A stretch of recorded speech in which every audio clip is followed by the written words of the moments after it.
Hello cuties! Today I will be reviewing Parblo's A610 Pro digital drawing tablet. As usual, I'll start with a short unboxing and then go right to my Speedpaint. Before we get onto the video, I just wanted to mention my new merch store! I worked really hard on the designs. They are not simple artworks on hoodies, it was specifically designed to look cool as fashion. There are front and back prints and even sleeve prints, so go give it a look. I will be holding a sale for Black Friday through to Cyber Monday, that is the 29th of November to the 2nd of December. Use the code CYBER30 on one of those days to get a crazy whopping 30% off. That is a lot, and I will not be holding another discount like this, so if you want my merch and you think it's too expensive, then save up your money for those few days. So, here is the box. It has a nice picture of the tablet on it. On the bottom right corner of the box, you can see it showcasing some features: pen pressure, pen tilt, and the fact that this entire thing is battery free. The underside has some more information, and it's just green like the Parblo logo, which I find really cool. When you open the box, you're immediately faced with a tablet.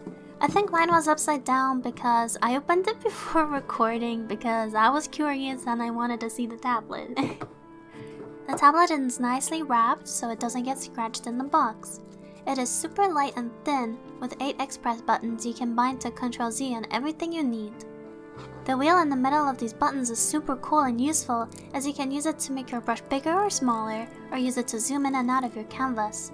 I absolutely love this dial idea. It's really nice and helpful if you're on a laptop or phone. Hey, enjoy me taking off the little protector plastic.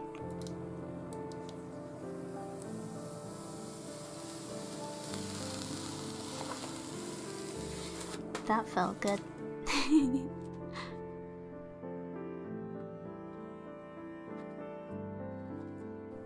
Here is your warranty card. And this is the pen. It supports 8,192 levels of pressure sensitivity, which is all you need for every single job you want to do. It is battery free, so it never has to be charged. It is also really light, but not too light, so it feels like you're drawing with a real pen. I'm used to heavier battery pens, so this one feels nicer. It also has a nice design. The company green on the pen is really nice. This is the pen holder. You can put your pen horizontally or stick it in vertically. It is also a pen tip holder and extractor. Inside you get 8 extra nibs for your pen. If this is your first tablet, you might find that you are pressing down really hard on it and your nibs go out really fast, but don't worry, over time you'll learn to press lighter. Inside this little plastic pouch is your Type-C USB cable, 2 extra adapters so you can actually plug this tablet into any Android device, a cute small business card, a cleaning cloth, a 2-finger glove, and your user manual.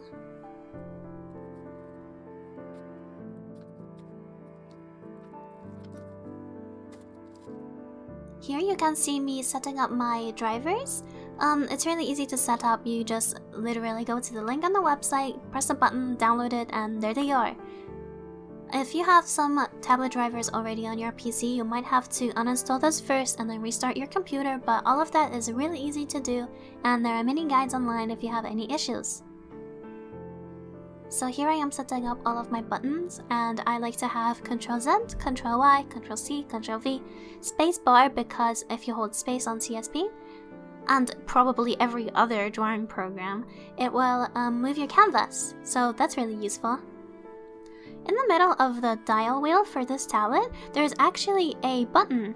It is the KLKR switch, and when I found out that that button was like inside the dial, I was shocked, cause that is so useful. What the switch does is it switches between the functions that the wheel does. So, for example, if it is currently set to make your brush bigger and smaller, you press the button in the middle of the dial, and it will make it so that it makes your canvas bigger or smaller, or zooms in and out of the canvas. And it's really useful because I like to use the wheel for both of those things, so having the button be right in the middle of the dial makes it really convenient actually. The screen tablet from Speedpaint that I reviewed recently, it also had one of these dials, but it did not have a switch button like that in the middle of the dials, so it got a little bit confusing. So this is a really good addition to this tablet. This tablet has a 60-degree angle tilt function, which helps you achieve smoother and more delicate lines, but honestly I've never used the tilt function before, so I can't really say much about it, but it's always nice for tablets to support this kind of thing if you wanna get more professional. The advanced USB Type-C connection makes it so that you can actually connect this tablet to your Android device. I did not use this because, well, I am not planning on drawing on my phone or my tablet, but this could be really useful for people that want to travel or like draw on a plane or something. This is really cool, and I've never had the pleasure to try that, so maybe I will if I have the time.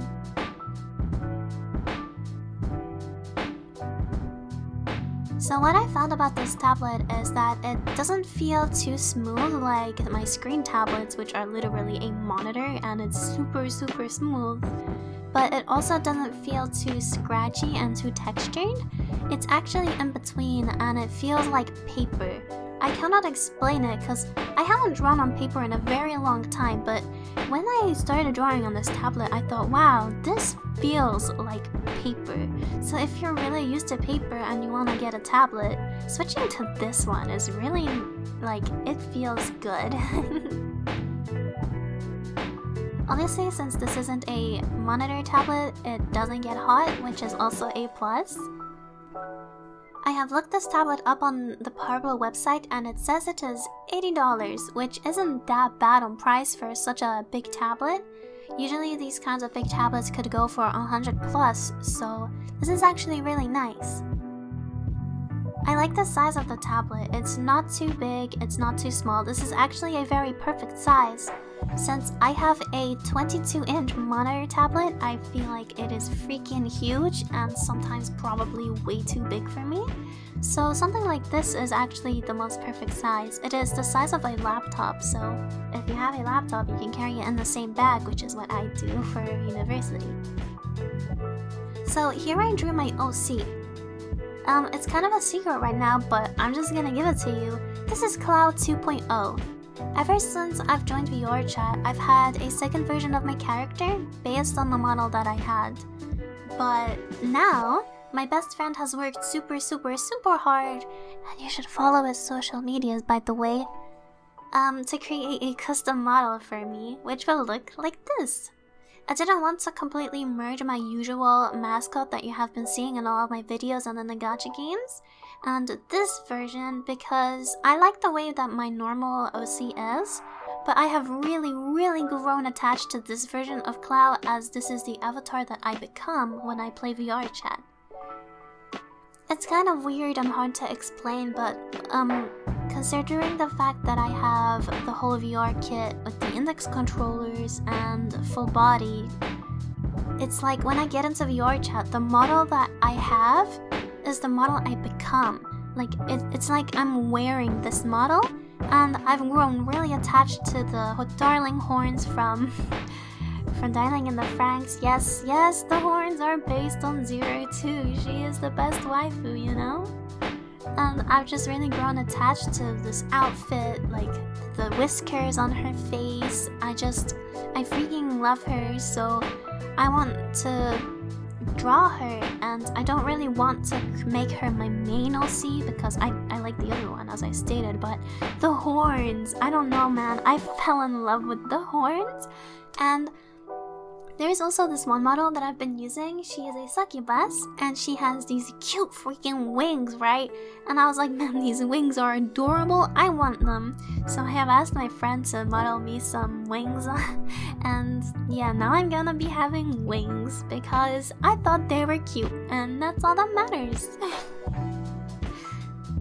But yeah, about the model, the fact that the model that I have is the model I become in the game, it's really important for me to have a model that I like and that I feel comfortable in, because it's like an outfit that you're wearing, right? You don't want to be wearing an outfit that you freaking hate, like I have been, because I used to have a model that I really loved, and there was an update that broke the rig, so basically her hip bone got fucked.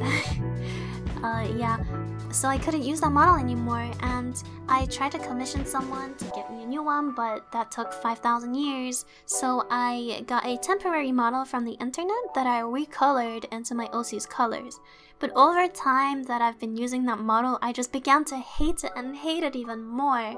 If you've watched my VR chat videos, you might have seen that I was using the one with the ponytail and the shorts. Like, the rig is good, but I hate it. I hate it so much. I hate the ponytail. Like, my OC has never worn a ponytail in her life. So it just felt bad wearing that avatar. So really excited to have a new one. So I wanted to draw her for this review. And you will probably be seeing much more art of her because, as I have said, she has kind of become me. This kind of links into my new merch, by the way, which I have mentioned in the beginning of this video. The merch actually has the horns too, because, I don't know, I feel like I'm switching my main character to be this one with the horns. This doesn't mean that my old character will be discarded. I still love her a lot and I still want to use her, but the horns, man, the horns! They're so cute, I love them. Thank you so much for watching. If you like this video, please subscribe and like it and share it and follow me on Twitter, Instagram, Twitch, whatever. My links are in the description. Thank you so much to my patrons for helping me out all this time. I love you guys. Mwah. And I'll see you next time.